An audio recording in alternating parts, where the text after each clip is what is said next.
ಕರ್ನಾಟಕ ರಾಜ್ಯಾದ್ಯಂತ ಕಳೆದ ಕೆಲವು ದಿನಗಳಿಂದ ವಿಪರೀತ ಮಳೆ ಸುರಿಯುತ್ತಿರುವ ಹಿನ್ನೆಲೆಯಲ್ಲಿ ಎಲ್ಲಾ ಕಡೆಗಳಲ್ಲೂ ಪ್ರವಾಹದ ಭೀತಿ ಉಂಟಾಗಿದೆ.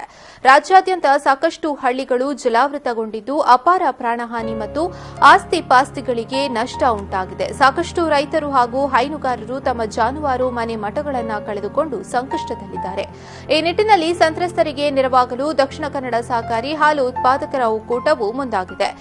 ಎಲ್ಲಾ ಹಾಲು ಉತ್ಪಾದಕರ ಸಹಕಾರ ಸಂಘದಿಂದ ಉದಾರ ದೇಣಿಗೆಯನ್ನು ಒಕ್ಕೂಟಕ್ಕೆ ನೀಡಿ ಒಕ್ಕೂಟದಿಂದ ಉದ್ಯೋಗಿಗಳ ಹಾಗೂ ಒಕ್ಕೂಟದ ವಂತಿಗೆಯನ್ನು ಕ್ರೋಢೀಕರಿಸಿ ಮುಖ್ಯಮಂತ್ರಿಗಳ ಪರಿಹಾರ ನಿಧಿಗೆ ವಿತರಿಸಲು ತೀರ್ಮಾನಿಸಲಾಗಿದೆ.